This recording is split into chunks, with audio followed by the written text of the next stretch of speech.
எதிர்த்து பேசிட்டு. வணக்கம். நேர்பட பேஸ் நிகழ்ச்சியில் உங்களை சந்திப்பதில் மகிழ்ச்சி. ஜல்லிக்கட்டுக்கு ஆதரவாக கடந்த ஞாயிற்றுக்கிழமை தன்னெழுச்சியான ஒரு இளைஞர் கூட்டம் மெரினா கடற்கரையில் கூடியது. அதன் நீட்சி அடுத்து வந்த நாட்களில் தமிழகத்தின் பெரும்பான்மையான மாநகரங்கள் நகரங்களில் எதிரொலித்தது. இன்று ஒரு நாளில் மட்டும் சென்னை, மதுரை, கோவை, திருச்சி, நெல்லை என மாநிலத்தின் அநேக மாநகரங்களும் நகரங்களும் மாணவர்கள், இளைஞர்களின் தன்னெழுச்சியான போராட்டத்தை கண்டிருக்கிறது. இப்படியொரு சூழ்நிலையில் முதலமைச்சர் பன்னீர்செல்வம் ஜல்லிக்கட்டு தொடர்பாக ஒரு 5 பக்க அறிக்கையை வெளியிட்டிருக்கிறார். அந்த அறிக்கையின் பெரும்பான்மையான பகுதி திராவிட முன்னேற்றக் கழகத்தின் செயல் தலைவர் திரு ஸ்டாலின் முன்வைத்த குற்றச்சாட்டுகளுக்கு பதில் சொல்லும் வகையிலும், மற்றொரு பகுதி தன்னிலை விளக்கமாகவும், இறுதி பகுதியில் ஜல்லிக்கட்டு நடைபெறுவதை உறுதி செய்வோம் என்றும் தெரிவித்திருக்கிறார். இந்த தருணத்தில் நாளைய தினம் உச்சநீதிமன்றத்தில் ஜல்லிக்கட்டு தொடர்பான தீர்ப்பு வரும் என்கிற ஒரு செய்தியும் நிலவி வருகிறது. ஜல்லிக்கட்டு இந்த ஆண்டு நடத்தப்பட வேண்டும், நடந்தே ஆக வேண்டும் என்றால் அவசர சட்டம் சாத்தியமானதா அல்லது அரசியல் ரீதியிலான உந்துதல் தேவையானதா? உச்சநீதிமன்றத்திடம் இது போன்ற தெளிவுகளை முன்வைக்கப் போவது யார்? மத்திய மாநில அரசுகளும் எதிர்க்கட்சிகளும் என்ன செய்ய போகின்றன? மாணவர் இளைஞர் போராட்டம் அடுத்த கட்டத்தை நோக்கி எப்படி செல்லப் போகிறது என்பது குறித்து இன்றைய நேர்பட பேச அமர்வில் நாம் விவாதிக்க இருக்கிறோம். நம்மோடு இந்த அமர்வில் அனைத்திந்திய அண்ணா திராவிட முன்னேற்ற கழகத்தைச் சேர்ந்த பேராசிரியர் திரு தீரன், பாரதிய ஜனதா கட்சியைச் சேர்ந்த திரு நரேந்திரன், திராவிட முன்னேற்ற கழகத்தைச் சேர்ந்த பேராசிரியர் திரு கான்ஸ்டான்டின் ரவீந்திரன், அதே போன்று கேரன் வெல்ஃபேர் அமைப்பைச் சேர்ந்த திருமிகு கிருத்திகா ஆகியோர் வந்திருக்கிறார்கள். இவர்கள் நமது அரங்கத்தில் பங்கேற்கிறார்கள். அதே போன்று மதுரை அரங்கத்திலிருந்து நம்மோடு இன்றைய போராட்டத்தில் கலந்து கொண்ட மாணவர் வரிசைக்கனி இணைகிறார். இவர்கள் அனைவரின் வார்த்தைக்கு வரவேற்று தொடங்குகிறேன். நான் உங்களிடமிருந்தே தொடங்குறேன். 2 நாட்களுக்கு முன்பாக முதலமைச்சர் பிரதமருக்கு ஒரு கடிதம் எழுதினார். நம்ம இதே அவையில் உட்கார்ந்து பேசணும். அது நீட் ஆஃப் தவர் அப்படின்னு சொல்ற மாதிரி காலத்தின் தேவையாக கருதப்பட்டது. ஒரு அவசர சட்டத்தை கொண்டு வர வேண்டும்னு பிரதமரை அவர் வலியுறுத்தி இருந்தார். அவரோட அந்த அறிக்கை கூட ரொம்ப ஸ்ட்ராட்டஜிக்கலா கேள்விக்குறியோடு முடிந்திருந்தது. ஆனால் இன்றைய தினம் இப்படி இந்த 5 பக்க அறிக்கையில எதிர்க்கட்சிகளுக்கு பதில் சொல்வதும், ஒரு தன்னிலை விளக்கம் கொடுப்பதும், இறுதியா ஒரு 4 வரியில நடைபெறுவதை உறுதி செய்வோம் அப்படின்னு சொல்வதும் எப்படி புரிந்து கொள்வது? இந்த நேரத்தில் இது போன்ற அரசியல் ரீதியான அறிக்கைகள் தேவைதானா? இல்லை, இது அரசியல் ரீதியாக விடப்பட்ட அறிக்கை அல்ல. அதாவது திமுகவினுடைய செயல் தலைவராக இருக்கின்ற ஸ்டாலின் அவர்கள் அவர் ஒரு ஜல்லிக்கட்டு நடத்துறதுக்காக ஒரு போராட்டத்தை நடத்தினாங்க.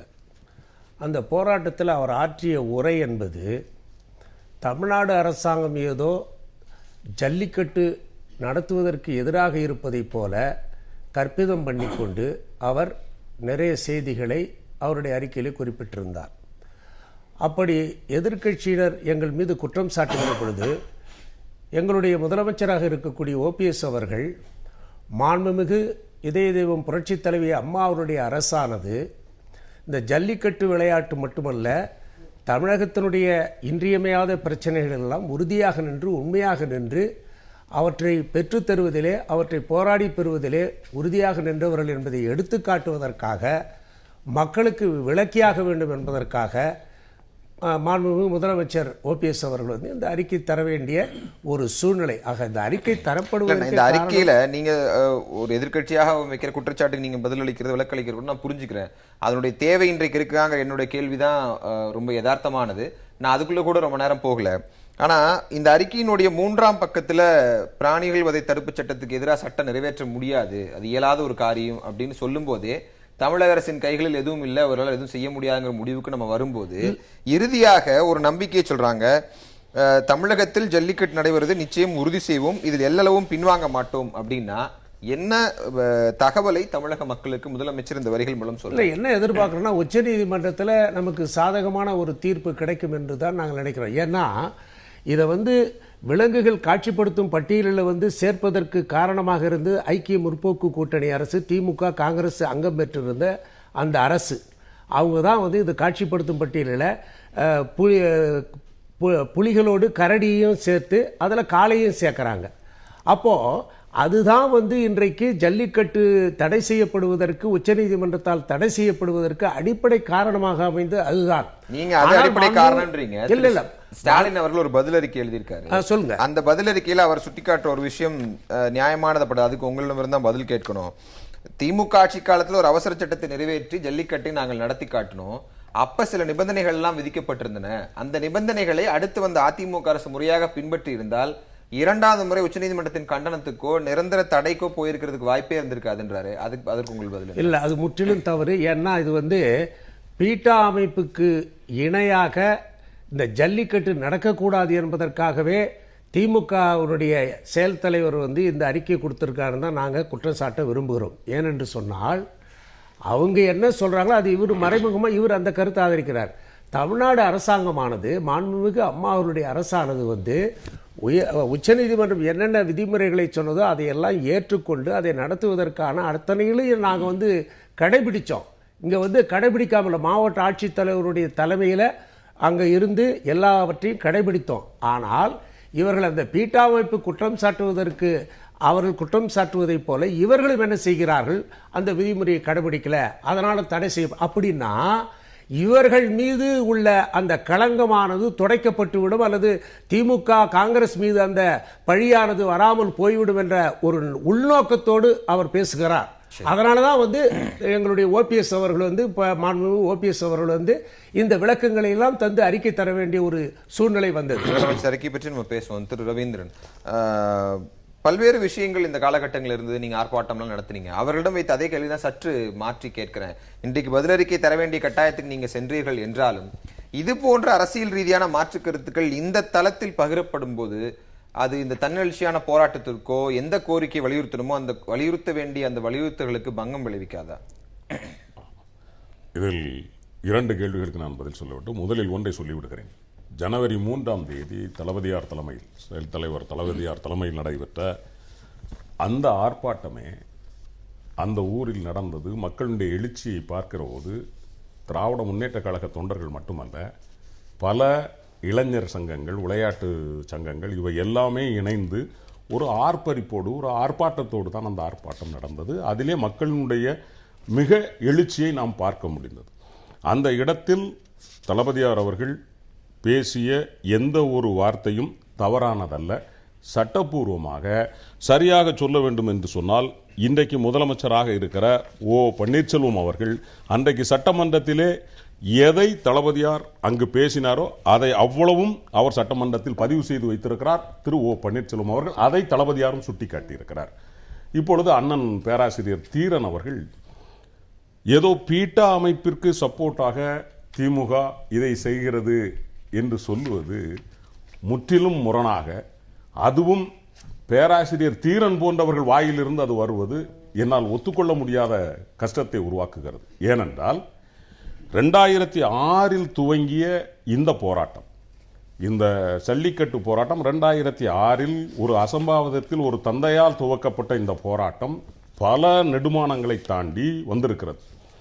அது ஆரம்பித்த காலத்திலிருந்து 2011 வரைக்கும் நாங்கள் நடத்தி காட்டியிருக்கிறோம். அதிலே எந்த மாற்று கருத்தும் அல்ல. ஒருவேளை அண்ணன் சொல்லுவதை போல பீட்டா அமைப்போடு எங்களுக்கு இருந்திருக்குமே ஆனால் நாங்கள் இதை நடத்தி வந்திருக்க வேண்டிய அவசியமே கிடையாது, எதையோ ஒன்றை சொல்லி. ஆனால் 2011 அன்றைக்கு இருந்த அமைச்சர் காளையை அந்த இதில் சேர்த்தவுடன், காட்சிப்படுத்தப்பட்ட விலங்குகள் சேர்த்தவுடன், திராவிட முன்னேற்ற கழகம் கொடுத்த அழுத்தத்தின் பேரில் அவரே, அந்த அமைச்சரே உச்ச நீதிமன்றத்தில் அதை நீக்குவதற்கு ஒரு அபிடவிட் ஒன்றும் தாக்கல் செய்திருக்கிறார். அதன் பிறகும் கூட உச்ச நீதிமன்றம் 12 ஒரு தீர்ப்பு, 13 ஒரு தீர்ப்பு வழங்கப்படுகிறது. அதிலேயே அவர்கள் என்ன சொல்லி இருக்கிறார்கள், இந்த ஜல்லிக்கட்டு என்பதை ஒரு வதை தடுப்பாக மட்டும் நாம் பார்த்துவிட முடியாது, இதை முழுவதும் நாம் தடை செய்துவிட முடியாது, ஆனால் எடுக்க வேண்டிய முன்னேற்பாடுகளை, பாதுகாப்பு அம்சங்களை, அதாவது கலெக்டரின் பார்வையில் விலங்குகளுக்கு எந்த இதுவும் ஏற்படாமல் அந்த நலவாரியத்திடம் ஒப்புதல் வாங்கி அந்த சமதளங்களோடு மாடுகளுக்கும் அதில் விளையாடுகிற இளைஞர்களுக்கும் பாதுகாப்பு ஏற்படுத்தக்கூடிய வகையில் அது எல்லா விதத்திலும் சரி செய்துதான் இதை நடத்த வேண்டும் என்று அவர்கள் ஒரு தெளிவான விளக்கம் கொடுத்திருந்தார்கள். ஆனால் 2014 இதை எதிர்த்து வாதிட வேண்டிய அதிமுக அரசு அதை தெளிவாக கொண்டு போய் சேர்க்கவில்லை. அதான் அவர் அறிக்கையிலே சுட்டிக்காட்டி அதை கொண்டு போய் சேர்க்கல. அது சேர்க்காத போது ஒரு நிமிஷம் தீரன நான் பேச முடிச்சிடறேன். அதை கொண்டு போய் சேர்க்காத காரணத்தினால் தெளிவாக உச்ச நீதிமன்றம் என்ன சொல்லுகிறது, இவங்க இதை ஒழுங்கா ப்ரூஃப் பண்ணி இருந்தாவே அந்த சட்டம் முரணானது அப்படின்னு நாங்க 2009 ஏற்றின சட்டம் 2014 வரைக்கும் செல்லுபடி ஆகுமா? அப்ப அது முரணானது அப்படின்னு அவங்க தீர்ப்புக்கு வர வேண்டிய கட்டாயம் யார் கேட்ட வருது? நம்ம அந்த சட்டத்தை முறைப்படி விளக்கி இதன்பால் இந்த ஜல்லிக்கட்டு என்பது மக்களுக்கான ஒரு கலாச்சாரம் சார்ந்த 2000 ஆண்டுகளுக்கு மேலாக நடைபெறுகிற ஒரு விளையாட்டு தானே தவிர இதில் எந்த இடத்திலும் வதைபடவில்லை என்பதை அதிமுக அரசு விளக்க தவறிவிட்ட காரணத்தினால் நீதிமன்றம் அந்த தீர்ப்புக்கு வந்ததே தவிர மற்றபடி அந்த சட்டத்தில் எனக்கு தெரிந்து 2009 ஏற்படுத்தப்பட்ட சட்டம் பல படிமானங்களை தாண்டி வருகிறது, பல போராட்டங்களை தாண்டுகிறது. எந்த நீதிபதியும் அந்த தீர்ப்பை சொல்லவில்லை.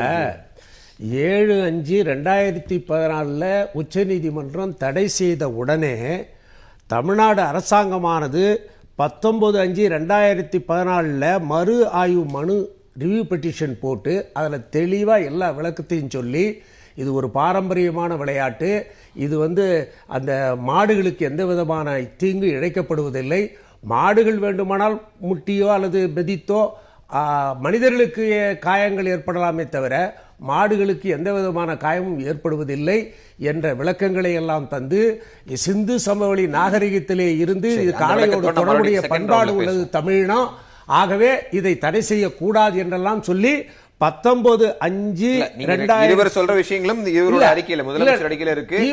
திமுக செயல்தலைவர் அறிக்கையில இருக்கு. நடவடிக்கை எடுக்கணும்னு சொல்றாங்க 19ல. நான் ஒரே ஒரு கேள்வி கேட்கிறேன். காட்சி பட்டியலில் சேர்த்தது அன்றைக்கு இருந்த மத்திய சுற்றுச்சூழல் அமைச்சர் ஜெயராம் ரமேஷ் அவர்கள். அன்றைக்கு கூட்டணியில் இருந்து இவங்க அபிடவிட் போட்டாங்களாம். ஆனா அது எடுக்கப்படலை அப்படின்னு சொல்றாரு. நான் கேட்கிறேன், உச்ச நீதிமன்றம் தடை செய்கிறது யாரு? அம்மாவுடைய அந்த சீராய்வு மனுவை 16/11/2014 தடை செய்யறாங்க. அதுக்கப்புறம் நாங்க சரியா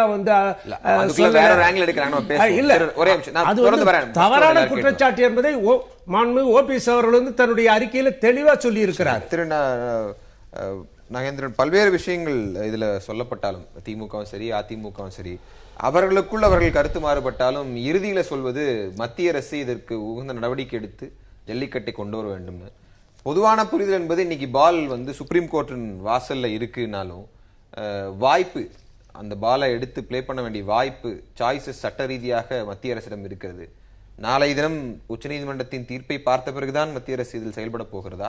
என்ன மத்திய அரசிடம் இதில் நாங்கள் எதிர்பார்க்கலாம்? முதல் விஷயம், 2 திராவிட கட்சிகளுமே தும்பை விட்டு வாழை பிடித்துக் கொண்டிருக்கிறார்கள். அதுதான் உண்மை. 2 பேருமே இதுல சரியான முறையில் அணுகுமுறை சரியில்லாத காரணத்தினால இன்றைக்கு இது போன்ற ஒரு போராட்டங்கள், இது போன்ற ஒரு பேரணிகள், இது போன்ற இளைஞர் மத்தியில் ஒரு எதிர்பார்ப்பு, ஏமாற்றம், வேதனை இவையெல்லாம் வந்திருக்கிறது என்றுதான் சொல்ல வேண்டும். ஆனால் திரும்ப திரும்ப திராவிட முன்னேற்ற கழகத்துடைய புதிதாக பொறுப்பெடுத்துக்கொண்ட மரியாதைக்குரிய ஸ்டாலின் அவர்கள் எதற்கெடுத்தாலும் மத்திய அரசாங்கத்தை தான் நான் குறை சொல்லுவேன், இல்ல மாநில அரசை குறை சொல்லுன்னு சொல்லுகிறவருடைய தன் முதுகில் இருக்கிற அடுக்கை பற்றி அவர் கவலைப்படுவதே இல்லை. அவர் சொல்லது போல, அவரே அவருடைய அறிக்கையில் சொன்னது போல, பட்டுக்கோட்டைக்கு வழி கேட்டால் கொட்டைப்பாக்கு விலை என்று கேட்கிறார் என்று திரு மரியாதைக்குரிய ஓபி பன்னீர்செல்வத்தை சொல்லியிருக்கின்றார். அதே தான் அவருக்கும் பொருந்தும். குற்றச்சாட்டு அன்றைக்கு ஆரம்ப காலகட்டத்திலே இந்த தடை வர வேண்டும் என்று ஆரம்பித்து திராவிட முன்னேற்ற கழகத்துடைய ஆட்சியிலே அவர்களுக்கு ஆட்சியில மத்தியில பங்கு கொண்டிருந்த ஐக்கிய முற்போக்கு கூட்டணி ஆட்சியில இதற்கான ஆரம்பம் துவங்கியது. அந்த காலகட்டத்தில் முறை சரிவர அதை சரிவர எதிர்கொள்ளாத காரணத்தினாலே, முறைப்படி அதற்கான அனுமதிகளை பெறாத காரணத்தினால் எனக்கு என்ன போயிட்டு நடக்கட்டும் சொல்லி காவேரி பிரச்சனை எப்படி 1974 அவங்களுக்கு சரிவர அந்த ஒப்பந்தத்தை மீண்டும் இருங்க நீங்க பேச முடிச்சிடறேன். இல்ல அதே போல இதை கூட தும்பை விட்டு வாழை பிடித்துக் கொண்டிருக்கிறது என்ன சொல்ல முடியும்? ஒரு நாளைக்கு முன்பாக பொங்கலுக்கு மத்திய அரசாங்கம் ஏதோ விடுமுறை இல்லைன்னு சொல்லிருச்சுன்னு தமிழ்நாடு முழுக்க பரபரக்க ஸ்டாலின் அவர்கள் என்னவெல்லாம் அறிவித்தார்? போராட்டம் அறிவித்தார். ஆனால் உண்மைக்கு மாறாக அது இல்லை என்று புரிந்து கொண்டு இன்றைக்கு பின்வாங்கி இருக்கிறார்கள். இதுதான் ஒவ்வொரு முறையும்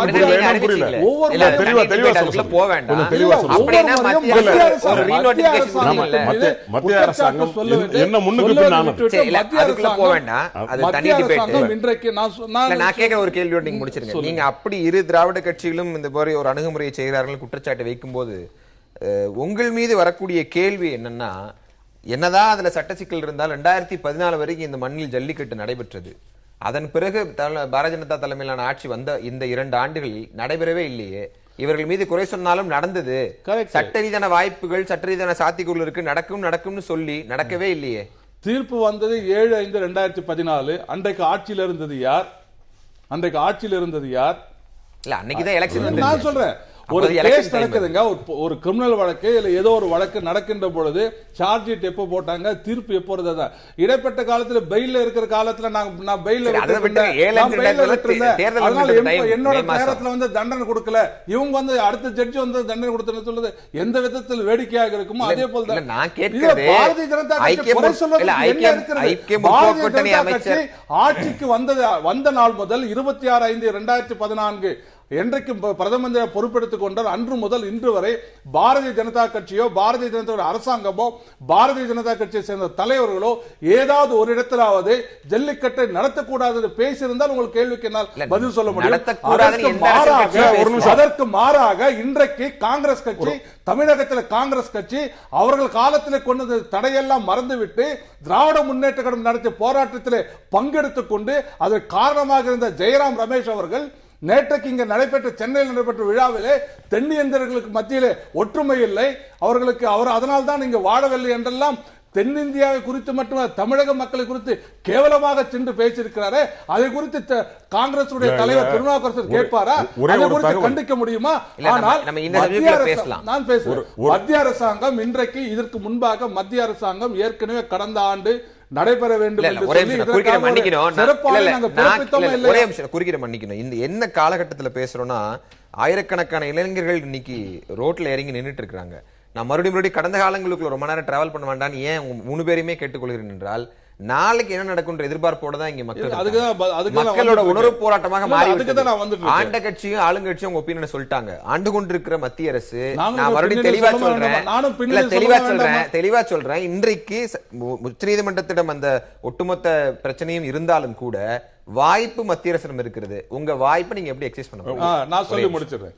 இப்பொழுது கடந்த ஆண்டு ஜல்லிக்கட்டு நடத்த வேண்டும் என்ற கோரிக்கை எழுந்த பொழுது சுற்றுப்புற சூழல் அமைச்சர், அன்றைய அமைச்சராக இருந்த மரியாதைக்குரிய திரு பிரகாஷ் ஜவடேகர் சிறப்பானை பிறப்பித்தார். ஆனால் 7/1/2016 அன்றைக்கு அதற்கு தடை உத்தரவு பிறப்பித்த பிறகு ஒரு தடை உத்தரவு உச்சநீதிமன்றத்தில் அதற்கு வந்துவிட்டது, தடையாணை வந்துவிட்டது.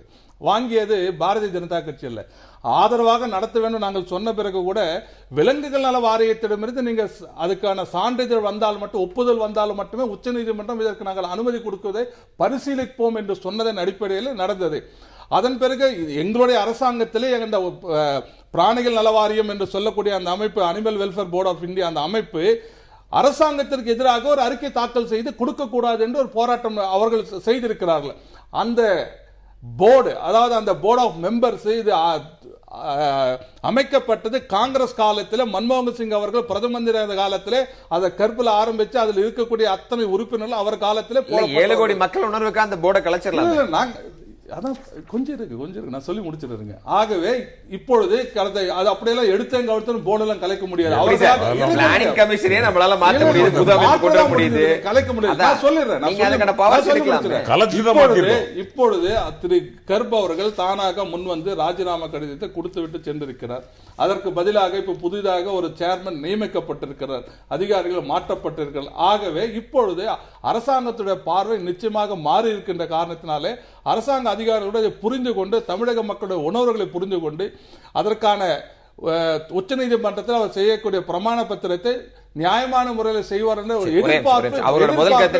எதிர்பார்ப்பு மத்திய அரசாங்கத்துக்கு இருந்து கொண்டிருக்கிறது. அது மட்டுமல்ல, நான் சொல்லி முடிச்சேன், அத்தனை இளைஞர்கள் போட நான் கூட ஒரு கிராமத்தில் பிறந்தேன். என்னுடைய கிராமத்தில் கூட பொங்கல் வந்தாச்சுன்னா மஞ்சு விரட்டு விழா, அந்த பக்கம் ஜல்லிக்கட்டு, எங்க பக்கம் மஞ்சு விரட்டு விழா. அந்த எருது விருட்டு விழா இல்லாம ஒவ்வொரு எங்களுக்கு பண்டிகை பொங்கல் கொண்டாடுற நிம்மதியா இருக்காது. எங்களுக்கு கூட வருத்தமாகத்தான் இருக்குது. இப்படி எல்லாம் நடைபெற முடியவில்லையே, கிராமத்தில் இது போன்ற நிகழ்வுகள் இல்லையே, மகிழ்ச்சி இல்லை, உறவினர் வருவதில்லை, அத்தனை பேர் கலந்து மகிழ்ச்சியாக இருக்கிற தருணங்கள் எல்லாம் போய்விட்டது வருத்தம் அத்தனை பேருக்கும் இருந்து கொண்டிருக்கிறது. உணர்வை நாங்கள் ஏற்றுக்கொள்கிறோம். ஆனால் நிச்சயமாக இதற்கான இன்னும் 2 நாட்கள் நேரம் நம்ம பேசுவோம். கிருத்திகா, இப்ப அரசியல் ரீதியான அமைப்பை சேர்ந்தவர்கள் முன்வைக்கக்கூடிய காரணங்கள், அவர்களுடைய வாத பிரதிவாதங்களை கடந்த பல நாட்களாக நாங்க பார்த்துட்டோம், பல வருஷங்களாக பார்த்து கொண்டே இருக்கிறோம். தன்னார்வ அமைப்பாக தன்னெழுச்சியாக நீங்க இன்னைக்கு இளைஞர்கள் வந்திருக்கிறீங்க. ஒரு 3 நாள் கேரன் வெல்ஃபேர்னுடைய அந்த ஏற்பாட்டில் பல அமைப்புகள் ஏற்பாட்டில் தொடங்கி அந்த மூமெண்ட் வந்து இன்னைக்கு வேற திசைக்கு போயிருக்கிறது, அது பெருகி இருக்கிறது. இந்த தருணத்தில் உங்களுடைய பிரதான எதிர்பார்ப்பு ஜல்லிக்கட்டு நடைபெற வேண்டும் என்றால் அதற்கு இதெல்லாம் செய்யலாம் அப்படின்னு உங்க கல அனுபவத்திலிருந்து முன்வைக்கக்கூடிய யோசனைகள் என்ன? இப்போ இங்க எல்லாருமே வந்து எங்க கட்சி பண்ணிருக்குன்னு தான் பேசுறோம். ஏன் நம்ம எல்லாருமே அடுத்த கட்சி பண்ணலன்னு தான் சொன்னாங்க. ஏதோ ஒண்ணு மாத்தி தான் பேசிட்டு இருக்கோமே தவிர நம்ம எல்லாருமே ஏன் சேர்ந்து போராடக்கூடாது? எல்லாருமே ஒரே நோக்கத்தோடு தானே போயிட்டு இருக்கோம். ஏன் எல்லாருமே சேர்ந்து முன்வைக்க கூடாது? இதுவே நாங்க அந்த போராட்டம் நடத்தினோம், அந்த பேரணி நடத்தினதுக்கு அப்புறம் தான் நம்ம ஏடிஎம்கே சார்பிலையும் வந்து முதலமைச்சர் மாண்புமிகு முதலமைச்சரும் வந்து பேசியிருக்காரு. அதுக்கு முன்ன வரைக்கும் ஜல்லிக்கட்டை நெருங்கிட்டு இருக்கு, அது வரைக்கும் எந்த அறிவிப்பும் இல்லையே. நாங்க இது பண்ணதுக்கு அப்புறம் நாங்க முதல் நாள் பண்ணோம், அடுத்த நாள் நாங்க முதலமைச்சரை போய் பார்த்தோம், அதுக்கு அடுத்த நாள் தானே இந்த அறிக்கை விட்டுருக்காரு. ஏன் இப்போ 30 பேர் போயிருக்காங்க அங்க, இதையும் முன்னாடியே பண்ணியிருக்க கூடாது? இப்போ பொங்கல் நெருங்கி வந்ததுக்கு அப்புறம் இப்போ ஏன் இந்த நெருக்கடியில வச்சிருக்கணும்? இதையும் முன்னாடியே பண்ணியிருக்க கூடாது? அதுதான் என்னோட கேள்வி. இந்த 11th ஹவர்ல நடக்கக்கூடிய அரசியல் ரீதியான சட்ட ரீதியான முயற்சிகளை நீங்க ஏற்றுக்கொள்ளல அப்படின்னு புரிஞ்சுக்கலாமா? இல்ல, இந்த நேரத்தில் நான் கேட்பது பிரதான கோரிக்கை ஜல்லிக்கட்டு நடக்கணும் அப்படிங்கறதுதான் கோரிக்கை. அதுல எந்த மாற்று கருத்து இல்ல. இப்போ மத்திய அரசிடமிருந்து கேட்டா உச்சநீதிமன்றத்தின் கையில் இருக்கிறது, உச்சநீதிமன்றம் தீர்ப்பை கொடுத்த பிறகுதான் அவசர சட்டம் போடலாமா இல்ல வேற நடவடிக்கை எடுக்கலாமான்னு அவங்க ஒரு விளக்கத்தை கொடுக்குறாங்க. அது பிரதமர் அலுவலகத்திலிருந்து. ஒரே நிமிஷம் சார், நான் உங்ககிட்ட பேசிட்டு வரேன். திமுக அதிமுக இருவரும் அவர்கள் தரப்பிலிருந்து பல்வேறு நியாயங்களை கருத்துக்களை எல்லாம் முன்வைத்து பேசிக் கொண்டிருக்கிறார்கள். நீங்க எது நடந்தா உடனடி சாத்தியம்னு உங்க அனுபவத்திலிருந்து பாக்குறீங்க? உங்களை சந்திக்கூடிய இளைஞர்கள் என்ன மாதிரியான யோசனைகளை முன்வைக்கிறாங்க? நாங்க தெரிஞ்ச வரைக்கும் எப்படி இதை நடத்ததான் போறோம் அப்படின்னு விட்டுருக்காங்க. எனக்கு என்னன்னா, இப்போ எப்படி கண்டெம்ட் ஆஃப் கோர்ட் வச்சு நம்ம பண்ண போறோமா அப்படின்றது எப்படியும் நாங்க நடத்த தான் போறோம். கண்டிப்பா அது நடக்கும். எல்லா இளைஞருக்கும் இருக்கிற அந்த ஒரு உணர்ச்சி அப்படி வந்துருச்சு. இப்போ எப்படி கவர்மெண்ட் சப்போர்ட்டோட நடத்த போறோமா இல்லையா, அதுதான் இப்போ ஒரு கேள்வியா போயிட்டு இருக்கு. நாளை களத்துக்கு போனா நம்ம கைதாவோமா இல்ல கைதாகாம ஜல்லிக்கட்டு நடப்போமாங்கிறது கைதாவும் அதுதான் சட்ட வாய்ப்புங்கிறது. அதுதான் ரொம்ப யதார்த்தமான பதிவு. அதனாலதான் அதை கேட்டேன். மாண்புமிகு முதலமைச்சரும் சொல்லியிருக்காரு, நாங்க கண்டிப்பா நடத்துவோம் அப்படின்னு அறிக்கையில விட்டுருக்காரு. அதுதான் இப்போ கண்டிப்பா நடத்த போறோம், என்ன ஜட்ஜ்மெண்ட் வந்தாலுமே கண்டிப்பா நடத்த போறோமா அப்படின்றதுதான் எங்களுக்கு அந்த உறுதி செய்வோம்னு அவர் சொன்ன வார்த்தையினுடைய விளக்கமா நீங்க இதை கேட்கிறீங்க. நம்ம பேச ஒரே நிமிஷம் நான் வரிசைக்கு நீட்டு பேசிட்டு வரேன். இன்றைக்கு மதுரையில் நடைபெற்ற போராட்டத்தில் பங்கேற்ற மாணவர் வரிசைக்கணி இருக்கிறார். வரிசைக்கணி பல்வேறு மாணவர்களை இது போன்ற ஏற்பட பேசு களங்களை நாங்கள் அமர்த்தி பேச வைத்திருக்கிறோம், விவாதித்திருக்கிறோம். இந்த தருணம் ரொம்ப உணர்ச்சி வயப்பட்ட தருணமாக மதுரையை சேர்ந்த மாணவர்களுக்கு இருக்குது என்பதை நான் புரிந்து கொள்ள முடிகிறது. களத்தில் என்ன மாதிரியான சூழல் இப்போது இருக்கிறது? இன்று முதலமைச்சர் சொல்லியிருக்கிற அந்த உறுதி செய்வோம் அப்படிங்கிற அந்த சொற்றொடரை நீங்க எப்படி பாக்குறீங்க? இது வந்து திமுக அதிமுக 2 அரசியல் கட்சிகளுக்கு இடையே நடக்கிற ஒரு அறிக்கை யுத்தம் தான் எங்களுக்கு தோணுது. ஏன்னா அவங்களுக்குள்ள இருக்க குறையால் தான் சுட்டி காட்டுறாங்களே ஒழிய ஜல்லிக்கட்டை பற்றி என்ன நடத்தலாம், இப்போதைக்கு என்ன சூழ்நிலை இருக்குது, அதற்கான எதிர்பார்ப்பு எப்படி இருக்குது அப்படின்றத பற்றி அவங்க ஒன்றும் பேசிக்கிறதில்ல. இவர் ஸ்டாலினை குறை சொல்கிறாரு, அவர் வந்து முதல்வர் OPS குறை சொல்லிக்கிட்டு இருக்காங்க. பிஜேபி அரசாங்கம் இந்த மாநில அரசை குறை சொல்லுது, காங்கிரஸை குறை சொல்லுது. நான் மத்திய அரசாங்கத்திட்ட ஒன்று தான் வந்து எங்களோட வேண்டுகோள். அதாவது பண மதிப்பு நீக்கத்துக்காக வேண்டிய அவசர சட்டம் போடுறீங்க, பழைய ரூபாய் தாள்களை வச்சுருந்தா வந்து நீங்கள் வந்து கைது செய்வோம், சிறையில் அடைப்போம் அப்படின்ற மாதிரியான ஒரு அவசர சட்டங்கள்லாம் போடுறீங்க. அப்புறம் ஏன் வந்து மாடுகளை பாதுகாக்கக்கூடிய ஜல்லிக்கட்டு? ஏன்னா இன்னைக்கு வந்து நாட்டு மாடுகள் வந்து 130க்கும் மேற்பட்ட இனங்கள் வந்து தமிழ்நாட்டில் இருந்தது. ஆனால் இன்னைக்கு வெறும் 37 இனங்கள் தான் இருக்குது. அந்த காலங்களில் காளைகள் வளர்க்குறது வந்து ரெண்டு விஷயங்களுக்கு வேண்டி தான் நடத்துவாங்க. ஒன்று வந்து விவசாயத்துக்கு, இன்னொன்று வந்து ஜல்லிக்கட்டுக்கு. விவசாயத்தில் டிராக்டர் வந்ததுக்கப்புறம் காளைகள் எதுவும் இது பண்ணுறது இல்லை.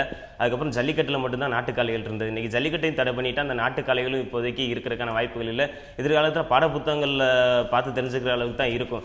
இப்படிப்பட்ட சூழ்நிலையில் வந்து இருக்கிற அரசியல் கட்சிகள் எல்லாமே, தமிழகத்தில் இருக்க அரசியல் கட்சிகள் எல்லாம் தன்னோட எலெக்ஷன் அப்போ என்ன சொல்லுவாங்களோ அது மாதிரி தான் இது பண்ணிக்கிட்டு இருக்காங்க. இன்னைக்கு தமிழ்நாட்டில் மிகப்பெரிய எதிர்க்கட்சியாக இருக்கிற திமுக வந்து அலங்காநல்லூரில் ஒரு ஜல்லி ஆர்ப்பாட்டத்தை மட்டும் நடத்திட்டு மற்ற மாவட்டங்களை நடத்தாமல் அமைதியாக இருக்காங்க. இது வந்து சும்மா ஒரு நாடகத்தன்மைக்கு நடத்துகிற மாதிரி தான். அதே மாதிரி 37 எம்பிக்கள் இருக்கிற தமிழக ஆளுங்கட்சி அதிமுக வந்து அங்கே பார்லிமெண்ட்டில் எந்த மாதிரியான நிலைமையில் வந்து எடுத்து வச்சிருக்காங்கன்றது அவங்களுக்கே சுய விமர்சனம் பண்ணி அவங்களுக்கே தெரிஞ்சா சரி தான். இன்றைக்கி வந்து மாணவர்கள் நாங்கள் வீதியில் இறங்கியிருக்கோம். இன்றைக்கி வந்து நாட்டு மாடுகளை பாதுகாக்கக்கூடிய கட்டாயத்தில் இன்றைக்கி இருக்கிறோம்.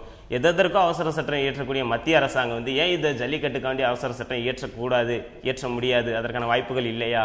மத்திய அரசை நோக்கி அப்படி ஒரு கேள்வி முன்வைக்கப்படும் போது அவங்க சொல்ற பதில், உச்சநீதிமன்றத்துல தீர்ப்பு வெளியாகல, ஜட்மெண்ட் ரிசர்வ் ஆயிருக்கு, நாளைக்கோ நாளை மறுதினமோ தீர்ப்பு வரலாம், தீர்ப்பின் தன்மையை பொறுத்தா நம்ம முடிவு செய்யணும், அதற்கு முன்பு நீதிமன்ற அவமதிப்புக்கு நாங்க போக முடியாது அப்படின்னு சொல்றாங்க.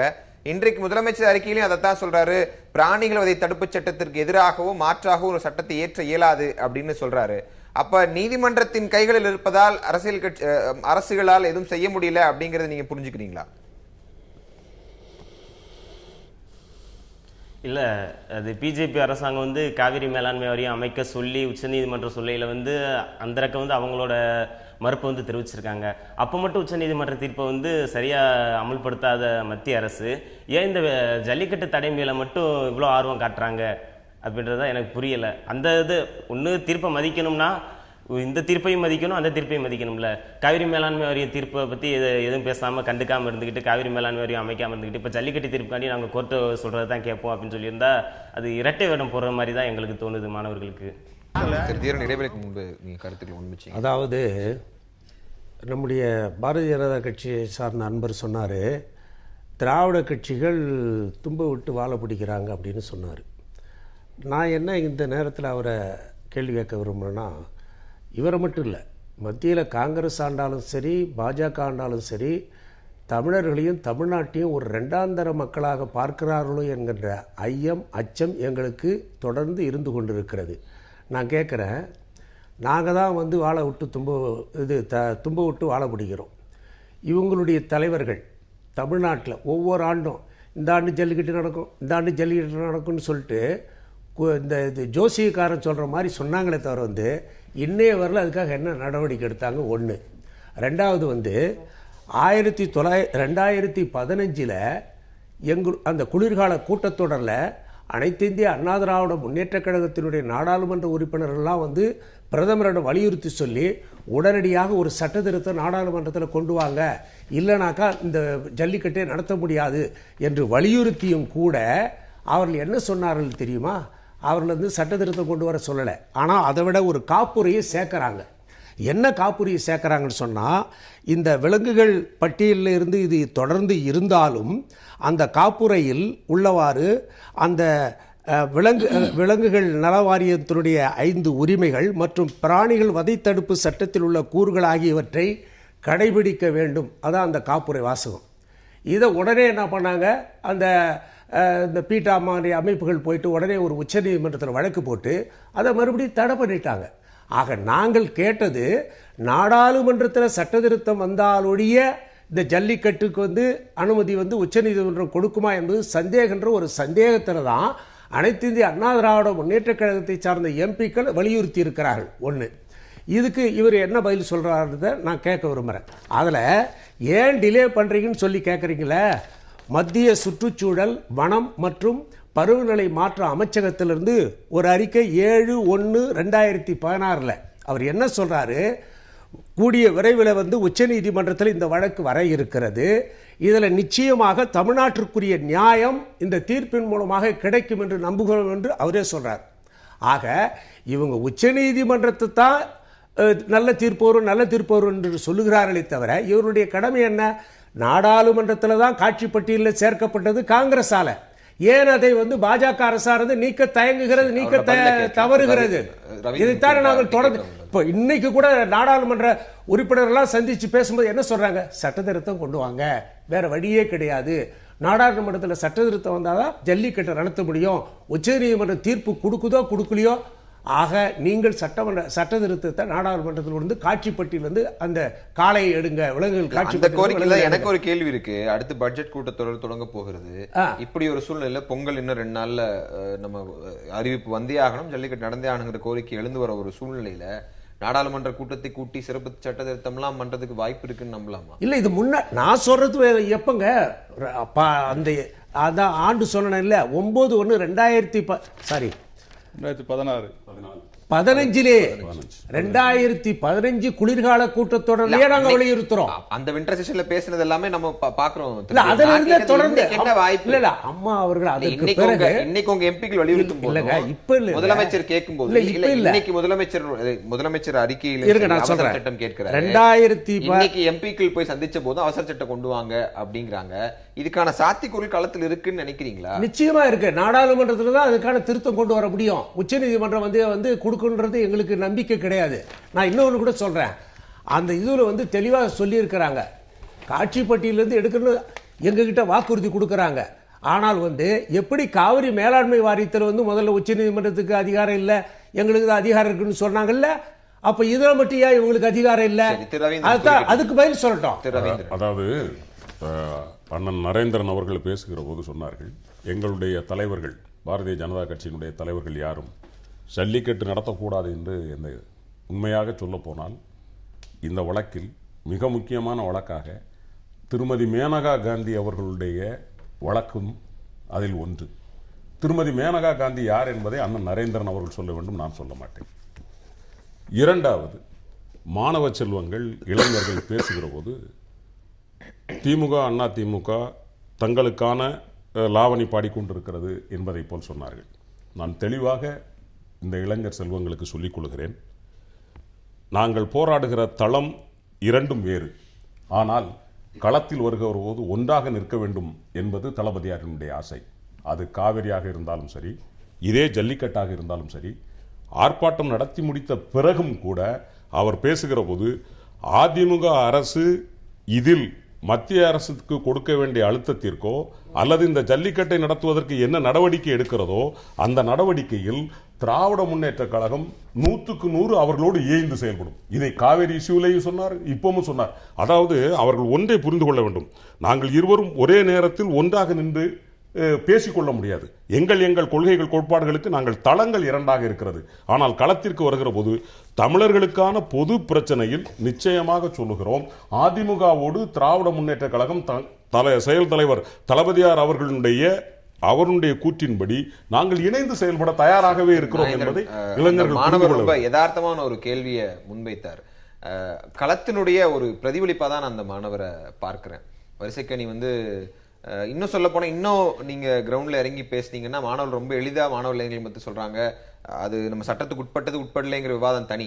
காவிரி விஷயத்துல கர்நாடக அரசு தொடர்ச்சியாக சட்டத்தை மீறி தண்ணீர் திறக்க மறுக்கிறது, நம்ம மட்டும் ஏன் சட்டத்தை பின்பற்றணும் அப்படின்னு ரொம்ப சாதாரணமாக பேசுவதை கேட்கிறோம். ஆனா இது சட்டத்திற்கு உட்பட்டு செயல்பட வேண்டும் அப்படிங்கிறத நோக்கி மாணவர்களை வெளியே இழுக்கிறதா, அப்படி ஒரு அபாயத்தை நோக்கி போய்கொண்டிருக்கும் போது மத்திய அரசு இன்னும் தீவிரமாக செயல்பட வேண்டாமா? இதுல பக்கத்து வீட்டில் ஒருத்தன் கொலை பண்ணுறான்னா நானும் கொலை பண்ணிட்டு இருக்க முடியுமா? நம்ம கொலை பண்ணதை நியாயப்படுத்த முடியுமா? ஆகவே கர்நாடக அரசாங்கம் செய்கிறதை நம்ம வன்மையாக கண்டித்து கொண்டிருக்கிறோம். அதே தவிர நாமும் செய்கிறோம் என்று சொன்னால் நம்ம பக்கம் நியாயம் இருக்காது. இரண்டாவது, திரு வரிசைக்கணி மாணவர் பேசுகின்ற பொழுது ஒரு விஷயத்தை காவிரி மேலாண்மை வாரியத்தை குறித்து சம்பந்தப்படுத்தி இதில் மத்திய அரசாங்கத்தை சம்பந்தப்படுத்தி பேசியிருக்கிறார். ஒரு விஷயத்தை புரிந்துள்ள, காவிரி மேலாண்மை வாரியம் அமைக்க முடியுமா என்று உச்சநீதிமன்றம் உத்தரவிடவில்லை. அமைக்க முடியுமா என்று கேட்டதற்கு நாங்கள் பதில் சொல்லுகிறோம் என்று சொன்னோம். அதன் பிறகு சட்ட விதிகளை ஆராய்ந்து பார்த்த பிறகு உச்சநீதிமன்றத்தின் தீர்ப்பின் அடிப்படையில் அந்த வாரியம் அமைத்தாலும் கூட அது உதிர்ந்த பாதுகாப்பு இருக்காது. அது நாடாளுமன்றத்தில் அந்த சட்டம் நிறைவேற்றப்பட்டால் மட்டுமே உரிய பாதுகாப்பு கிடைக்கும், அதுக்கு அதிகாரம் கிடைக்கும் என்ற காரணத்தினாலே கால அவகாசம் கேட்டவுடன் நாங்கள் மறுக்கவே இல்லை.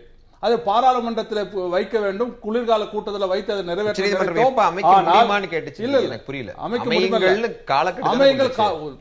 அமைக்க கூடாதுன்னு சொன்னது அதே உச்ச நீதிமன்றம் தான். அமைங்கள் என்று சொன்னது இவரை அப்பாயிண்ட் பண்ணி வச்சு நீங்க போர்டு அமைங்க, நீங்க அமைக்க வேண்டியது இருக்குன்னு தானே சொன்னாங்க. அமைக்கலாம். ஆனால் அவர்கள் அமைக்கின்ற வாரியத்திற்கு எந்தவித பலனும் கிடைக்கும். ஏனென்றால் உச்ச நீதிமன்றம் கொடுத்த தீர்ப்பிற்கு கர்நாடக மாநிலம் கட்டுப்படவில்லை. மறுபடியும் ஒரு வாரியம் பேருக்கு பெயரளவிற்கு ஒரு வாரியத்தை அமைத்த பிரயோஜனம் இருக்காது. நாடாளுமன்றத்தில் தகுந்த பாதுகாப்போடு அதிகாரத்தோடு சட்டம் நிறைவேற்றப்பட்டால் மட்டுமே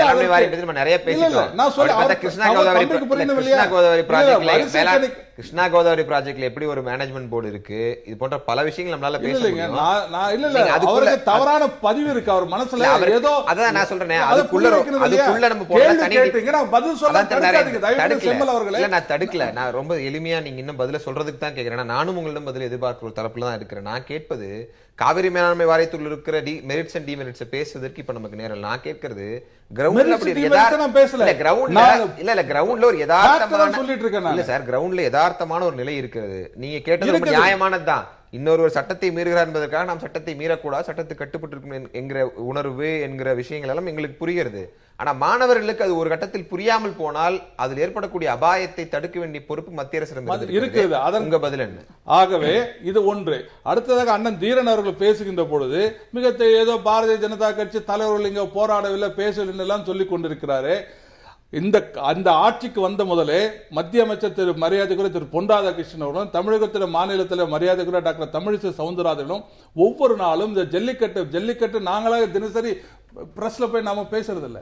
ஆனால் பத்திரிகையாளர் சந்திப்பில் ஜல்லிக்கட்டை பத்தி கேள்வி இருக்கணும், நிச்சயமாக ஆதரவு கொடுப்பேன் நாங்கள் சொல்லத்தான் முடியும். அது முடியாது என்று நாங்கள் எந்த காலகட்டத்திலும் சொல்லவில்லை. கேட்கின்ற பொழுதுதான் பதில் தினசரி அதையே எங்களை சொல்லிக் கொண்டிருப்பது எங்கள் வேலை இல்லை. ஆனால் அதற்கான முயற்சிகள் எடுக்கவில்லை என்று சொல்வதே எனக்கு வேடிக்கையாக இருக்கிறது. இவர் குளிர்கால கூட்டத்தொடர் 2015 நடந்த பொழுது அதிமுக பாராளுமன்ற உறுப்பினர்கள் இதை குறித்து கேள்வி எழுப்பினார்கள், உண்மை. அதற்கு மத்திய அரசாங்கம் நடவடிக்கை எடுத்ததா இல்லையா? அதே 7/1/2016 அன்றைக்கு இதற்காக அவசர சட்டம் பிறப்பிக்கப்பட்டது. அதற்கு தடை உத்தரவு 12 அன்றைக்கு, அதே 12/1/2016 அன்றைக்கு உச்சநீதிமன்றத்தில் தடை உத்தரவு வந்தது. ஆகவே உச்ச நீதிமன்றத்தில் ஒரு வழக்குக்கு தீர்ப்பு வராமல் ஒரு தடை உத்தரவு இருக்கின்ற பொழுது அதை மீறி நீங்கள் செய்ய முடியாது. உச்ச நீதிமன்றத்தில் தடை உத்தரவு மிக தெளிவாக சொல்லப்பட்டிருக்கிறது. நீங்கள் அந்த பிராணிகள் நல வாரியத்திடமிருந்து அதற்கு சான்று பெற்று வாருங்கள் என்று, தடையில்லா சான்று வேண்டும் என்று அவர் கேட்டிருக்கிறார்கள். தடையில்லா சான்று கொடுக்க வேண்டும் என்று பிராணிகள் நல வாரியத்திடம் சொன்னோம். ஆனால் அதற்கு அரசாங்கம் சொன்னாலும் கூட, துறை அமைச்சர் சொன்னாலும் கூட அதை கேட்காத ஒரு தலைமை, அந்த உறுப்பினர்களோ அது தலைமை பொறுப்பில் இருந்த நபர்களோ அதை தட்டி கழித்த காரணத்தினாலே கொடுக்கவில்லை. அவர்கள் கொடுக்க மறுத்த நான் சொல்லி முடிச்சிடறேன் கொடுக்க மறுத்தார்கள். ஆகவே அந்த போர்டை நீங்க எடுத்தங்க அதுக்கு சட்ட பாதுகாப்பு இருக்கு. நீங்க உச்ச நீதிமன்ற நீதிபதியோ வேற நீதிபதியோ எங்களுக்கு பிடிக்கிறதுக்காக கலைக்க முடியாது. நீங்க இம்பீச்மென்ட் பண்ண தான் பண்ணணும். அது 2/3 மெஜாரிட்டி வேணும் பார்லிமெண்ட்ல. ஏடபிள்யூபிஏக்கு இம்பீச்மென்ட் பண்ணணுமா? இல்ல நான் சொல்றேன், உடனடியாக ஒரு நீங்க டிஎன்பிஎஸ்சி இருந்தது, டிஎன்பிஎஸ்சி நீங்க 6 ஆண்டு காலம் அல்லது வயசு கூட இருந்து பண்ண முடியாது. நடுவில் நீங்க டிஸ்மிஸ் பண்ண முடியாது அன்லெஸ் கோர்ட் இன்டர்ஃபேஸ். நாடாளுமன்றத்தில் அது ஒரு சட்டத்தை கொண்டு வந்து அதன் மூலமாகத்தான் அவர்களை ரத்து செய்ய முடியும். இப்பொழுதுதான் அதற்குரிய காலம் கனிந்து வந்திருக்கிறது. அவராக விலகி இருக்கிறார். நான் சொல்லி முடிச்சிருங்க. அதற்கான காலம் கனிந்து வந்திருக்கிறது. கடந்த முறை நாங்கள் ஒரு வாரம் முன்கூட்டியே போட்ட காரணத்தினாலே அந்த பீட்டா அமைப்பை சேர்ந்தவர்கள் தடை வாங்குவதற்கு அவர்களுக்கு வசதியாக போய்விட்டது. முந்தநேற்றைக்கு இங்க வந்த மத்திய அமைச்சர் திரு மரியாதைக்குரிய நேற்றைக்கு வந்த திரு வெங்கையா நாயுடு மிக தெளிவாக சொல்லியிருக்கிறார். உச்ச நீதிமன்றத்தினுடைய தீர்ப்பு வந்த அடுத்த நிமிடமே அது சாதகமாக வந்தால் அது கொண்டாடப்படும், இல்லை என்று சொல்ல மத்திய அரசாங்கம் உடனடியாக இந்த ஜல்லிக்கட்டை நடத்துவதற்கு அவசர சட்டம் கொண்டு வருவோம் என்று மிக தெளிவாக சொல்லியிருக்கிறார். அந்த நம்பிக்கை ஏன் இல்லை? பாஜக மீது நான் தமிழக பாஜக ஜல்லிக்கட்டுக்கு ஆதரவாக குரல் கொடுக்கவில்லை, போராடவில்லை நான் சொல்லலை. நான் சொன்னதே அவர் மறந்துட்டு அதுக்கு பதில் சொல்லாம அவர் நான் என்ன கேட்கறேன்னா, காவிரி மேலாண்மை வாரியம் அமைக்கிறதுக்கு உச்ச நீதிமன்றத்துக்கு இல்ல அது இல்ல, அதுக்கு அதிகாரம் இல்ல, நாடாளுமன்றத்துக்கு தான் அதிகாரம் இருக்குன்னு சொன்னாங்க இல்லைங்களா? அதே தான் நாங்க கேட்கிறோம். அப்ப தமிழர்களுடைய உணர்வு, தமிழ்நாட்டினுடைய மக்களுடைய உணர்வுகளை புரிந்து கொண்டவர்களாக மத்திய அரசாங்கம் இருக்குமே ஆனால் ஏன் ஒரு அவசர சட்டத்தை கொண்டு வரல? காப்புரைய இவங்க 2014 எப்பொழுது பிரதமர் மோடி அவர்கள் பிரதமராக ஆனார்களோ அன்றிலிருந்து அம்மா அவர்கள் நேரடியாக சந்திக்கிற பொழுதும் சரி, நாடாளுமன்றத்திலும் சரி, தொடர்ந்து நாங்கள் அழுத்தம் கொடுத்து கொண்டு வலியுறுத்தி கொண்டுதான் இருக்கிறோம். ஆனா நான் கேட்கறது என்னன்னா, இவங்க 2015 சொன்னதுக்கு சொன்னாங்க இல்லையா, அதுக்கு தடை போட்டுட்டாங்க நீதிமன்றம். நாங்க என்ன பண்றதுன்னு நாங்க கேட்டது காப்புரை அல்ல, ஒரு அடிஷனலா ஒரு கருத்தை சேர்த்து கேட்கல. சட்ட திருத்தம் நாடாளுமன்றத்தில் தயவு செய்து கொண்டு வாருங்கள். அந்த சட்ட திருத்தம் கொண்டு வந்திருந்தால் இப்போ இந்த உச்ச நீதிமன்றம் தலைவர் நான் சொல்லி முடிச்சிடுறேன், அவருக்கு சொல்லிடுறேன், அதுக்கப்புறம் சொல்லட்டும். உச்ச நீதிமன்றத்தில் வழக்கு நிலுவையில் இருக்கின்ற பொழுது மத்திய அரசாங்கம் இந்திய இறையாண்மையின் பெயரில் பதவி பிரமாணம் எடுத்துக்கொண்ட பிரதம மந்திரியோ அமைச்சரவையோ எப்படி அதற்கு எதிராக ஒரு தீர்ப்பை கொடுக்க முடியும் நீங்கள் எதிர்பார்க்கலாம் எனக்கு புரியவில்லை. உச்சநீதிமன்ற வழக்கு இருந்தாலும் நாடாளுமன்றத்தில் கொண்டு வரலாம், சொல்றதுக்கு வாய்ப்பு கொடுக்க. இல்லை, எனக்கு ஒரே ஒரு கேள்வி என்னன்னா, இவங்க சொன்னாங்க பாஜக தமிழ்நாட்டில் இருக்கிறவங்க வந்து சப்போர்ட் பண்ணாங்க, எல்லாமே சொன்னாங்க. பட் எவ்வளோ 2 வருஷம் ஆயிடுச்சு, தடை பண்ணி 2 வருஷம் ஆயிடுச்சு, இன்னும் ஏன் பண்ண முடியல நம்மளால? இப்போ பக்கத்தில் வரப்போதான் இது கொண்டு வரணுமா சட்டம்? இப்போ இந்த 2 நாள் தாண்டி போயிடுச்சு அப்படின்னா சட்டம் வரலன்னு சொல்லி நடத்தாமலா இருக்க போறோம்? அதுதான் என் கேள்வி. ஏன் வந்து 2 வருஷம் தாண்டிடுச்சு, இவ்வளோ நாளும் என்ன பண்ணிட்டு இருந்தாங்க? ப்ரெஸ் ரிலீஸ் பண்றாங்க, நாங்க பாக்குறோம், எல்லாம் பண்றோம். எங்க மாணவர் எங்களுக்கு பொறுத்த வரைக்கும் எங்களுக்கு அதுதான் தெரியும். இவங்க என்ன பண்றாங்கன்னு எங்களுக்கு என்ன தெரியும்? அது சீசன் இஷ்யூவா இருக்கு அப்படின்னு பாக்குறீங்க. ஒரு குறிப்பிட்ட காலகட்டங்கள் வந்து பேசுகிறார்கள், அதை முன்கூட்டியே தொடர்ச்சியாக பேசணும் அப்படின்னு எதிர்பார்க்கிறீங்களா? இல்ல, இது இன்னைக்கு இருக்கிற நாடாளுமன்ற சட்டமன்ற அமைப்புகள்ல ஒவ்வொரு காலகட்டங்களில் ஒவ்வொரு இஷ்யூ வந்து ஃபிளேர் அப் ஆகிக்கொண்டே இருக்கிறது. அது ஊடக கவனம் மற்ற விஷயங்கள் எல்லாமே அதுக்குள்ள உள்ளடக்கம், தனி விவாதம். ஆனா டிசம்பர் மாதத்தின் இறுதியில ஜனவரி மாதத்தின் தொடக்கத்துல தான் இது ஒரு மைய புள்ளிக்கு இது வந்து நிற்கிறது. போராட்டமா இருந்தாலும் சரி, அரசியல் கட்சிகள் கருத்துல இருந்தாலும் சரி, ஊடகங்களுடைய கவனமா இருந்தாலும் சரி, இது இப்படி ஒரு சீசன் இஷ்யூவாக ஒரு குறிப்பிட்ட காலத்தின் பிரச்சனையாக மாறி இருப்பது எதனாலன்னு நினைக்கிறீங்க? ஏன்னா நீங்க சொன்ன மாதிரி தான் அப்பப்போ பிரச்சனை வருது. பட் இவங்க ப்ரெஸ் ரிலீஸ் பண்றாங்க, நாங்க பாக்குறோம், ஜல்லிக்கட்டுக்கு இது சப்போர்ட் பண்றோம், எல்லாமே பாக்குறோம். இதையும் முன்னாடி பண்ணல, அதுதான் நாங்களும் கேட்கிறோம். ஏன் இது வந்து சீசனல் இதுவா நம்ம பார்க்கணும்? சரி, இதற்கான முடிவு அங்கிருந்து நான் வரிசைக்கணிட்ட கேட்க விரும்புறேன். வரிசைக்கணி இப்போ இதுதான் ரொம்ப முக்கியமான இடம்னு நான் நினைக்கிறேன். 2014 முதல் முறை நடைபெறவில்லை அப்படிங்கிற ஒரு 2015 முதல் முறை நடைபெறவில்லை அப்படிங்கிற ஒரு செய்தி வந்ததிலிருந்தே ஒரு தொடர் போராட்டமோ இல்ல அந்த அந்த அந்த விவகாரத்தின் மீது ஒரு தொடர் கவனிப்போ இல்லாமல் ஒவ்வொரு ஆண்டும் டிசம்பர் இறுதியிலேயும் ஜனவரி முதல் வாரத்திலையும் தொடங்கி அந்த ஆண்டு நடைபெறவில்லை என்றால் அதோடு அடுத்தடுத்த கட்டங்களில் நம்ம நகர்ந்து விடுவதென்ற காரணத்தினால் இது ஒரு காலநிலை சார்ந்த பிரச்சனையாக ஒரு சீசன் இஷ்யூவா மாறி இருக்கு அப்படின்னு பார்க்கிறீங்களா? அப்படி மாறி இருந்தால் அதற்கு யாரை நீங்கள் பொறுப்பாளிகளாக சொல்ல விரும்புறீங்க? இது வந்து சீசன் இஷ்யூன்னு சொல்லி சொல்ல முடியாது. ஏன்னா மாணவர்கள் வந்து இன்றைக்கும் கூட சட்டத்தை மதித்து தான் வீதியில் தான் இறங்கி அமைதியான முறையில் தான் போராடிக்கிட்டு இருக்காங்க. அதை வந்து அண்ணன் நரேந்திரன் அவர்களுக்கு வந்து தெரியப்படுத்திக்க எந்த பஸ்ஸையும் கொளுத்தலை, எந்த பஸ்ஸையும் மறிக்கலை, அமைதியான முறையில் அரசியலமைப்பு சட்டம் கொடுத்துருக்கக்கூடிய உரிமைகள் அடிப்படையில் ஆர்ப்பாட்டமோ கல்வி நிலையங்களுக்குள்ளே தான் நாங்கள் வந்து பண்ணிக்கிட்டு இருக்கோம். வீதிகளை வந்து ஆர்ப்பாட்டம் தான் பண்ணிக்கிட்டு இருக்கோம். இன்னொன்று என்னென்னா, திமுக அதிமுக அரசாங்கங்கள் வந்து இதுனா வரைக்கும் எந்த மாதிரியான நிலைப்பாடு எடுத்திருக்காங்க, என்ன மாதிரியான போராட்டங்கள் நடத்தியிருக்காங்க?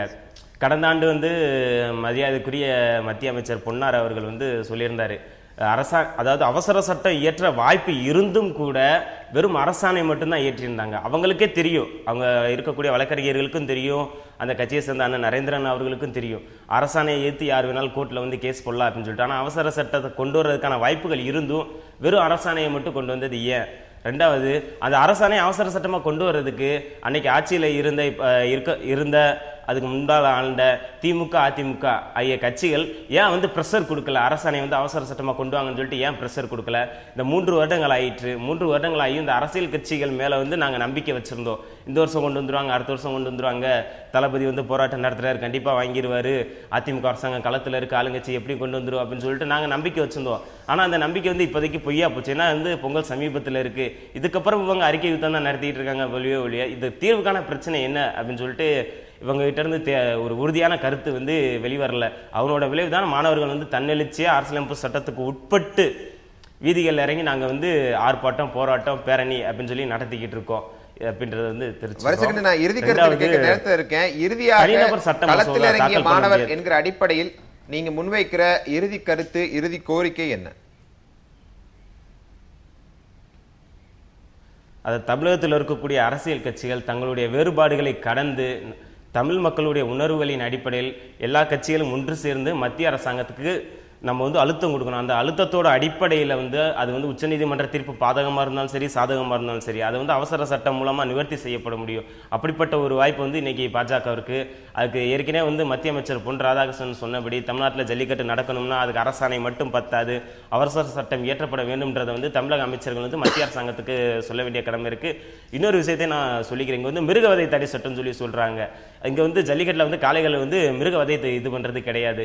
இன்றைக்கும் கூட ஜல்லிக்கட்டு நடக்கக்கூடிய ஊர் மந்தையெல்லாம் மாடு உரசும் கல்லுன்னு சொல்லிட்டு ஒன்று நட்டு வச்சுருக்காங்க. மாடுகளுக்கு வந்து பூச்சி கடிக்கையில் வந்து அரிப்பு ஏற்படும், அந்த அரிப்பை வந்து போக்குறதுக்காண்டி இந்த கல்லில் இது பண்ணிக்கிறாங்கன்னு சொல்லிட்டு இதையே வந்து இந்த மாதிரியான நிறைய விஷயங்கள் இருக்குது நாட்டு மாடுகளை பாதுகாக்கிறதுக்கான. இதெல்லாம் ஏன் வந்து பீட்ட அமைப்புகள்கிட்ட வந்து இன்றைக்கி இருக்கக்கூடிய கட்சிகள் வந்து கொண்டு போகல, உச்சநீதிமன்றத்தில் வந்து கேஸ் நடக்கல, ஏன் இந்த மாதிரி விஷயங்களை கொண்டு போகல? வெறும் பாரம்பரியம் பண்பாடு மட்டும் கிடையாது, இது நாட்டு மாடுகளை பாதுகாக்கக்கூடிய ஒரு வழிமுறை அப்படின்றத ஏன் கொண்டு போகல அப்படின்றத வந்து ஒரு கேள்விக்குரிய விஷயம். இன்னைக்கு வந்து மாணவர்கள் எல்லா பேருமே நாங்கள் வீதியில் இறங்கியிருக்கோம். இன்னைக்கு பதில் சொல்ல வேண்டியது நாங்கள் தேர்ந்தெடுக்கப்பட்ட உறுப்பினர்களும் இன்னைக்கு ஆண்ட ஆளுகின்ற கட்சிகளும். ஏன்னா இன்னைக்கு அவங்க தான் பொறுப்பாளர்கள். அதாவது இது உச்சநீதிமன்றத்தில் வழக்கு இருக்கும்போது நாடாளுமன்றத்தில் சட்ட திருத்தம் கொண்டு வர முடியாதுன்னு ஒரு கருத்து சொல்லப்பட்டது. அது தவறு.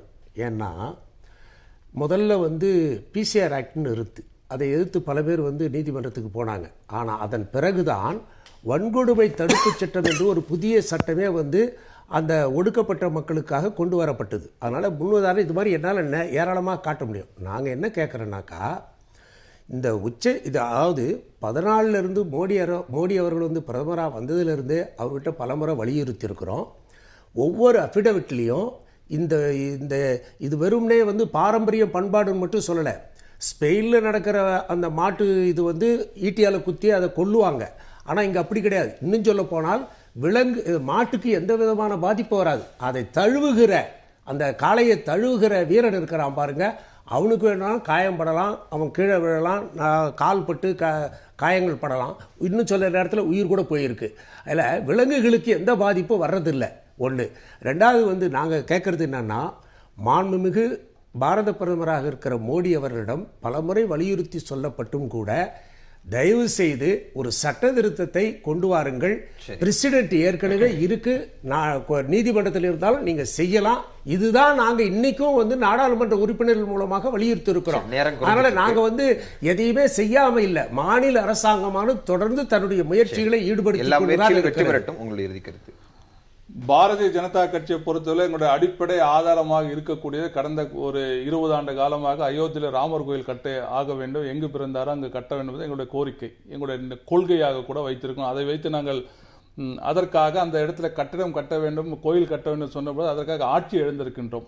அதன் பிறகு நாங்கள் ஆட்சிக்கு வந்தோம். எங்களுக்கு பெரும்பான்மை இருக்கிற காரணத்தினால ஒரு சட்ட திருத்தத்தை கொண்டு வந்து நாங்கள் கோயில் கட்ட நினைத்தால் கட்ட முடிந்திருக்கும். ஆனால் அது சரியான வழிகாட்டுதல் இருக்காது என்ற காரணத்தினால உச்சநீதிமன்றம் என்ன தீர்ப்பு கொடுக்கிறதோ அந்த தீர்ப்பை தலைவணங்கி ஏற்றுக்கொண்டிருக்கிறோம். அலகாபாத் உயர்நீதிமன்றம் கொடுத்தது ஏற்றுக்கொண்டிருக்கிறோம்.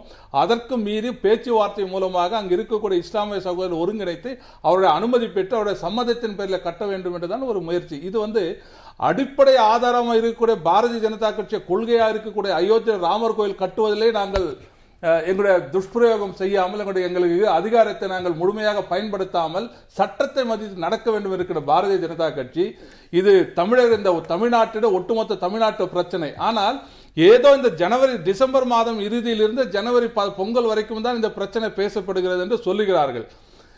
சுப்ரீம் கோர்ட்டில் 2016 அந்த தடை உத்தரவு வந்த பிறகு அந்த வழக்கு விசாரணைக்கு வரவே இல்லையா? மத்திய அரசாங்கம் தன்னுடைய தரப்பு நியாயங்களை வாதங்களை எடுத்து வைக்கவில்லை என்று கொஞ்சம் சுப்ரீம் கோர்ட்ல அந்த ஜெர்னல் எடுத்து பாத்தீங்கன்னா என்றைக்கெல்லாம் இந்த வழக்கு வந்திருக்கிறது. ஜல்லிக்கட்டையும் நீங்க நான் சட்டத்தை மீறதை பற்றி மட்டும் சொல்லிட்டு இருக்கேன். சட்டத்தை கொண்டு வர நாடாளுமன்றத்தை சட்டத்தை கொண்டு வரது பற்றி பேசுறேன். ஆனால் தேவைப்பட்டால் அந்த நீங்க அந்த புத்தகங்கள் எடுத்து பார்த்தால் என்றைக்கெல்லாம் உச்சநீதிமன்றத்தில் இதற்கான வழக்கு நடந்திருக்கிறதோ அன்றைக்கெல்லாம் மத்திய அரசாங்கம் ஆஜராகாமல் போயிருந்தாலோ பிரமாண பத்திரம் தாக்கல் செய்யாமலோ ஜல்லிக்கட்டு வேண்டாம் என்று சொல்லி இருந்தால் அந்த குற்றச்சாட்டை நான் ஏற்றுக்கொள்வேன். ஆனால் நாங்கள் ஒவ்வொரு முறையும் ஜல்லிக்கட்டை நடத்த செய்ய வேண்டும் என்று சொல்லிக் கொண்டிருக்கிறோம். தம்பி வரிசை கல்வி அவர்களுக்கு சொல்லிக் கொடுக்கிறேன். நிச்சயமாக இந்த ஆண்டு ஜல்லிக்கட்டு நடக்கும் என்ற நம்பிக்கை இருக்கட்டும். காளைகள் தயார் செய்ய நாங்கள் பார்க்கறதுக்கு வரும். தம்பி தூங்குகிறவர்களை எழுப்பலாம், தூங்குகிறவர்கள் போல் நடிப்பவர்களை எழுப்ப முடியாது. தூங்குகிறவர்கள் போல் நடிப்பவர்கள் பாரதிய ஜனதா கட்சி என்பது மாணவர்கள் இளைஞர்கள் அத்தனை பேருக்குமே தெரிகிறது. இது மட்டுமல்ல, பாரதிய ஜனதா கட்சியை விட பீட்டா அமைப்பு இதில் முக்கியமான பங்கெடுக்கிறது. இப்பொழுது நமது இளைஞர்கள் மாணவர்கள் எதிர்பார்ப்பதை போல கட்சி மனமாச்சரியங்களுக்கு அப்பாற்பட்டு நிச்சயமாக தளபதியார் தலைமையில் மிகப்பெரிய ஒரு முன்னெச்சரிக்கையோடு இந்த ஜல்லிக்கட்டு நடப்பதற்கான முன்னெச்சரிக்கையை திராவிட முன்னேற்ற கழகம் செயல் தலைவர் தளபதியார் தலைமையில் அதாவது இவங்க வந்து காப்புரையை தான் சேர்த்தாங்க. உச்சநீதிமன்றம் கொடுத்த விதிமுறைகளை கடைபிடிச்சு ஜல்லிக்கட்டு நடத்த அனுமதின்னு சொன்னதுனால அந்த காப்புரையை உச்சநீதிமன்றம் ரிஜெக்ட் பண்ணி தடை பண்ணிடுச்சு. அதனால தான் நாங்க என்ன கேட்கிறோம், நீங்க வந்து சட்டத்தை கொண்டு வரணும். உதாரணத்துக்கு கனடாவில் இந்த ஆண்டு ஜனவரி மாதம் தமிழர்களுக்கு ஒரு முக்கியத்துவம் கொடுக்கணுன்றதுக்காக அவங்க விழாவா கொண்டாடுறாங்க. இனிமேட்டு வருஷம் வருஷம் ஜனவரியில் கனடாவில் விழா கொண்டாடுறாங்க. அப்ப கனடா அரசாங்கமே தமிழர்களை மதிக்கும் பொழுது இது மத்திய அரசாங்கம் எங்களை நரேந்திர மோடி தானே, அதையும் நீங்கள்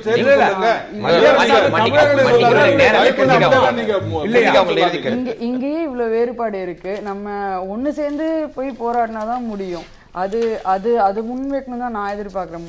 நமக்கு பொறுத்த வரைக்கும் இப்ப ஜல்லிக்கட்டு வேணும், எல்லாருமே சேர்ந்து போராடினா மட்டுமே ஜல்லிக்கட்டு கிடைக்கும். கண்டிப்பா இளைஞர்கள் எல்லாருமே வெளில வந்துட்டோம். இவ்வளோ நாள் இவ்வளோ 2 வருஷம் எனக்கு தெரிஞ்சு இளைஞர்கள் வந்து போராடல அவ்வளோலாம். இப்போ வெளியில வந்துட்டோம். இனிமே எந்த இஷ்யூவா இருந்தாலும் கண்டிப்பா வெளியில தான் வருவோம். அதற்கு நீங்க பதில் சொல்லி தான் ஆகணும். நம்ம கண்டிப்பா இப்போ அரசு கிட்ட போயிட்டு நம்ம இப்போ நாங்க கொடுத்துருக்கோம், சிஎம் கிட்ட போயிட்டு நாங்க பேசினோம். அதுக்கப்புறம் தான் நாங்க பண்ணியிருக்காங்க. ஸோ இது கொஞ்சம் முன்னாடியே பண்ணியிருந்தா இது சீக்கிரம் முடிவு கிடைச்சிருக்கும். அரசியல் ரீதியான ஒற்றுமை தேவை அப்படிங்கறத வலியுறுத்துற ஒரு தமிழ்நாடுன்னு வரப்போ, ஒரு தமிழ்நாடுன்னு வரப்போ நம்ம இந்த கட்சி தான் பண்ணிச்சு அந்த கட்சி தான் பண்ணிச்சுன்னு பேசாம ஒட்டுமொத்தமா தமிழ்நாடுக்கு வேணும் அப்படின்னு சொல்லி போராடலாம். இதுல இருக்கிற அரசியல் எல்லாமே தெரியும், கார்பரேட் அரசியல் எல்லாமே எல்லாருக்குமே தெரிஞ்ச விஷயம் தான். ஸோ அதுக்கும் திங்க் பண்ணி கொஞ்சம் போராடினா நல்லா இருக்கும் தான் நான் நினைக்கிறேன். ரொம்ப யதார்த்தமான கருத்து பகிர்வு உங்களுதும் வரிசை கணிதும். பல்வேறு அரசியல் ரீதியான நிலைப்பாடுகளை பார்த்தாலும் தன்னெழுச்சியாக எந்த பின்புலமும் இல்லாமல் வர உங்களை போன்ற இளைஞர்கள் வருகை என்பதை எல்லாரும் வரவேற்பாங்க. அரசியல் கட்சியை சேர்ந்தவங்க வரவேற்பீங்கன்னு நம்புறேன். நிகழ்வு கலந்து கொண்டதுக்கு நன்றி. மீண்டும் ஒரு நேர்பட பேசாமல் எதிர்த்து பேசிட்டு